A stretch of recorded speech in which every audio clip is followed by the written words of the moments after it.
This week's edition is all about infrastructure, kicking off with Oyingbo in Lagos mainland, where residents of the area welcomed a new flyover inaugurated by Governor Babajide Sanwo to separate vehicular movement from the Red Line Rail mass transit. Take a look. The Oyingbo overpass is another road infrastructure unveiled for the Red Line Rail project that would separate vehicle and train movements in the Oyingbo area of Lagos mainland. The inauguration of the project has brought together dignitaries from the state and beyond. These include the governor of Ekiti State, Abiodun Yebanji, who is a special guest for the day. Better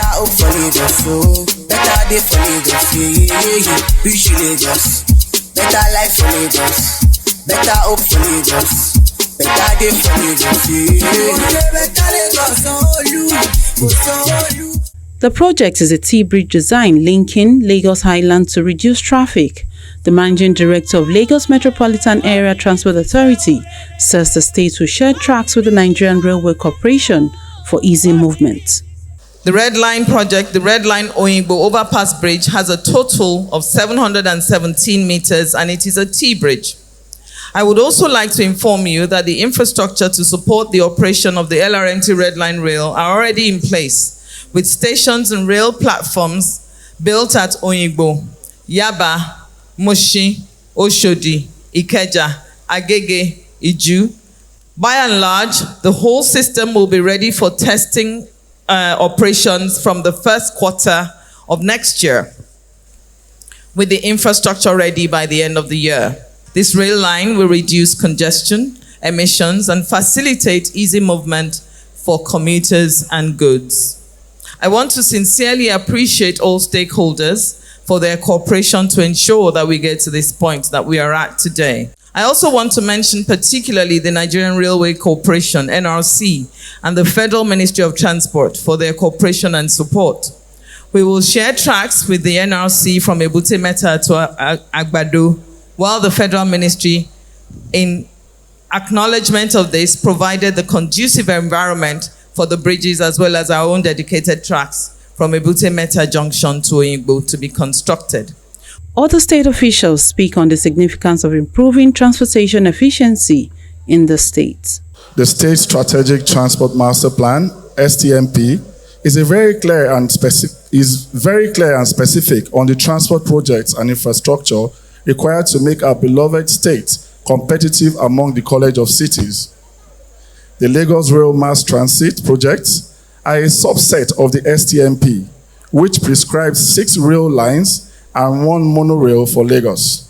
For the Red Line to be fully functional, there must be some supporting infrastructure that must be provided.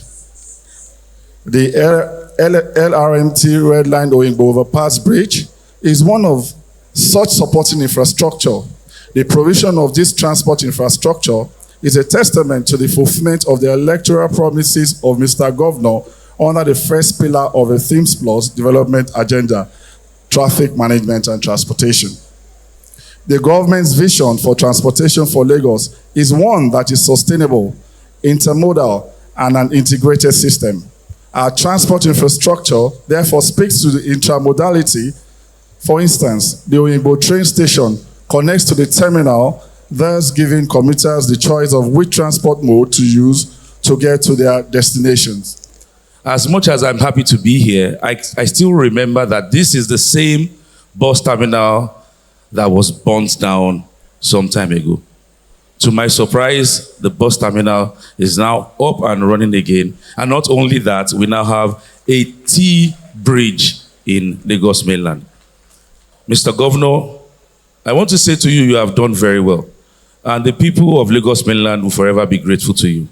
Because we are standing at an historic event where Mr. Governor has said the needs and the responsibility of the people shall continue to be his priority, and he has given us the opportunity. Today we are opening the bus park and we are also commissioning the T-bridge. Your political scorecard has said it all. Your promises to the people as a politician and as the executive governor of Lagos State has come to pass. And I want to continue to tell you that for as long as you continue to do what is right to the people and for the people, the Lagos State House of Assembly, ably led by Right Honorable Dr. Mudashiru Ajayi Obasa, will continue to stand with you. The special guest of the day, Governor Oyingbo, commends the Lagos State government for its infrastructural drive, saying new governors have one or two things to learn from the state. Today's event speaks to what is possible when you have a government that believes in the vision, in the policies, and the programs of its predecessors. Mr. President, as governor of Lagos State, emplaced the building blocks for a new Lagos, on which governors Fashola, Ambode, and now Governor Sanwo is building on. The import of this is that the people are the ultimate beneficiary of such. Ekiti State has a lot to learn from Lagos State. In our 27 years as a state, this is the first time we are having a back-to-back government, of which a government will succeed itself. And for the past 1 year, we are committed to completing the projects envisioned by Governor Kayode Fayemi. Most of them have been completed. Some are in various stages of completion. My advice to Lagosians is Lagos State has become a model for transformative leadership, for reforms, for innovation, and for good governance. And when you have a system that works, you must guide it jealously. I advise Lagosians to treasure this path and ensure that we drive on this progressive lane. Governor Sanwo is optimistic that the initiative will address gridlocks in the area and reduce cases of road accidents when the red line operation begins.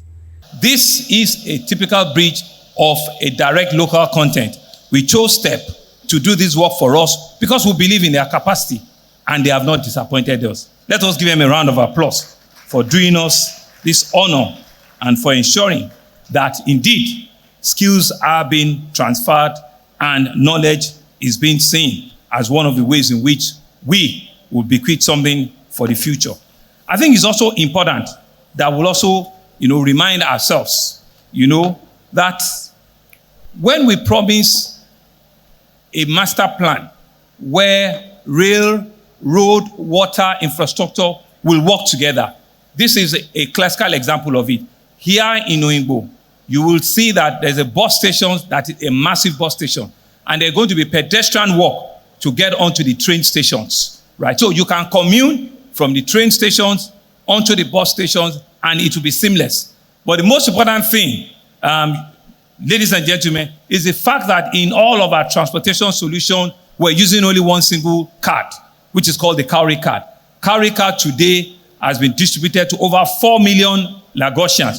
Over 4 million citizens have the blue Cowrie card, and they are using it both on land, they are using it on train, and they are using it also on waterways. So the integrated urban transportation system that we promised, right here, you can begin to see it being informed and so being utilized and being implemented without any hitch at all. With this overpass, we are providing what we call permanent solutions when the train starts, because you need to build the infrastructure before the rail continues. And so we're putting the round holes in round peg, and we're ensuring that the Lagos State Transport Master Plan, as we have done, we're on track and we're within time to ensure that everything is done. The red line is at grid, meaning it's not a bridge rail infrastructure. So when you have it at grid, you need to have interactions with vehicular movement and pedestrian movement. So you need to be able to build those infrastructure so that you can avoid any form of accident when the train starts. On social media, you see people say things around the fact that the transportation infrastructure, the rail we're building in Lagos, is the most expensive anywhere in the world. And there's a young man, I don't need to mention his name, he's a musician. Go on social media and say we're spending $54 billion on a kilometer of rail, to build. And they're comparing us with other jurisdictions. While they lack knowledge to also understand that the environments are different. The rail they were talking about in Addis is a refurbished rail infrastructure. It's a rail that is being built nationally, and it's not the same terrain that we're talking about here. We're not spending anything close to the figures that is mentioned, not even 10% of it. He also says the bridge would help ease the pain of the Third Mainland Bridge closure. So strategically, we have opened an alternative for you, right? Well, we need to collaborate and work with the Federal Ministry of Works. We need to open this so that you can access, your offices. If you are going on the mainland, if you are going to the island, you can come from this bridge. Either you are accessing it through Kata Bridge or you are accessing it on Apapa Road to go and connect Eco Bridge. So you can see that this is a government that is thinking, that is reviewing what you need to do to ensure that life becomes meaningful, life becomes useful, and you can spend your time on the road efficiently and effectively. The Oyingbo overpass is 717.5 meters long and is one of the 5 link bridges the state government is planning for to boost the operation of the Red Line Rail project.